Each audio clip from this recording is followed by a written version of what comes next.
మనం గత కొద్ది రోజులుగా ఎటువంటి ఇబ్బందులు కలిగినప్పుడు, ఎటువంటి దేవతా చిత్రపటాలని ఆరాధన చేసినట్లయితే మనకున్నటువంటి ఇబ్బందులన్నీ కూడా తొలగిపోతున్నాయో తెలుసుకుంటున్నాం గదా! ఆ క్రమంలో ఈ రోజున విశేషించి తల్లిదండ్రులకు ఉండేటువంటి ఇబ్బందుల్లో ఏమిటి? పిల్లల్లో ఉండేటువంటి మొండితనం. ఈ పిల్లలు సరిగ్గా మాట వినకపోవటం, బడికి వెళ్ళకపోవటం, సరిగ్గా చదువుకోకపోవటం, చెప్పిన క్రమంలో ఉండకపోవటం, ఆటలు ఎక్కువగా ఆడుకుంటూ ఉంటాం, చెడు సావాసాలు పడుతూ ఉంటాం. ఇట్లా ఏదో ఒకటి ఇబ్బంది కలగజేస్తూ ఉంటారు. ఇది ఒక 12, 13 ఏళ్ల వయసు లోపల ఉండేటువంటి పిల్లలై ఉండి ఈ ప్రకారంగా చేస్తున్నట్లయితే గనక వాళ్ళలో ఉండేటువంటి మొండితనాన్ని తీసివేయడానికి గాను మనకు ఉపకరించేటువంటి దైవం సుబ్రహ్మణ్యేశ్వర స్వామి వారు.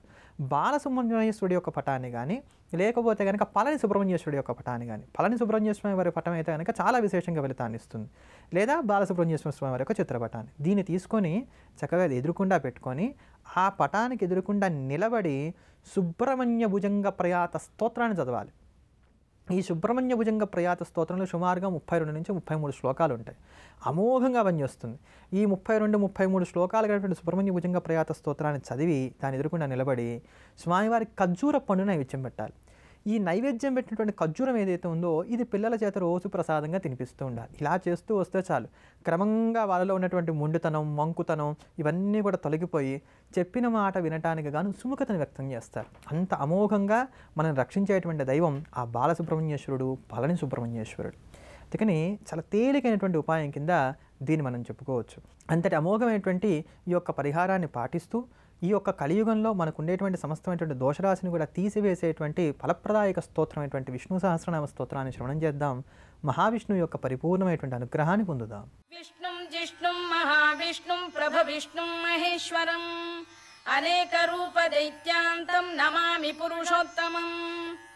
అస్య శ్రీ విష్ణోర్దివ్య సహస్రనామ స్తోత్ర మహామంత్రస్య శ్రీ వేదవ్యాసో భగవాన్ ఋషిః అనుష్టుప్ ఛందః శ్రీ మహావిష్ణు పరమాత్మా శ్రీమన్నారాయణో దేవతా అమృతాంశుద్భవో భానురితి బీజం దేవకీ నందన శ్రేష్ఠేతి శక్తిః ఉద్భవః క్షోభణో దేవ ఇతి పరమో మంత్రః శంఖ బృందందకీ చక్రీతి కీలకం శార్ంగధన్వా గదాధర ఇత్యస్త్రం రథాంగపాణిరక్షోభ్య ఇతి నేత్రం త్రిసామాసామగः సామేతి కవచం ఆనందం పరబ్రహ్మేతి యోనిః ఋతుః సుదర్శనకాల ఇతి దిగ్బంధః శ్రీ విశ్వరూప ఇతి ధ్యానం శ్రీ మహావిష్ణు ప్రీత్యర్థే సహస్రనామ జపే వినియోగః.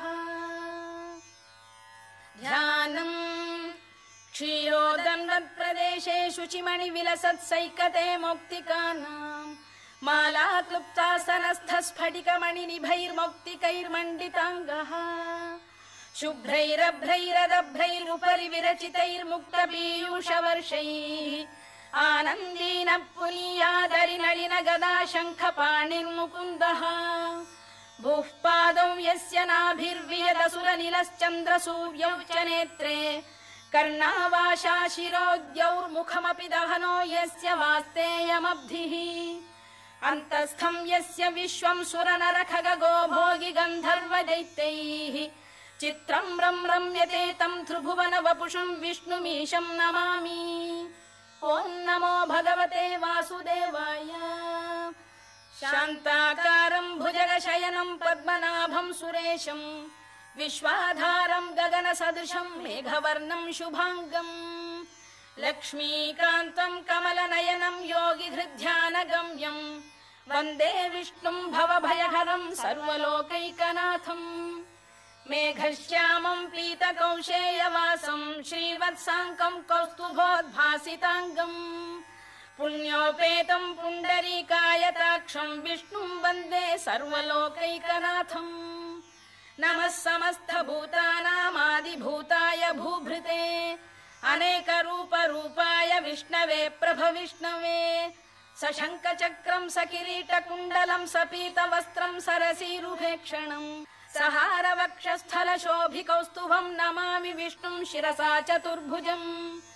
ఛాయాయాం పారిజాతస్య హేమ సింహాసనోపరి ఆసీనమంబుదశ్యామమాయతాక్షమలంకృతం చంద్రాననం చతుర్బాహుం శ్రీవత్సాంకిత వక్షసం रुक्मिणी सत्यभामाभ्यां सहितं कृष्णमाश्रये।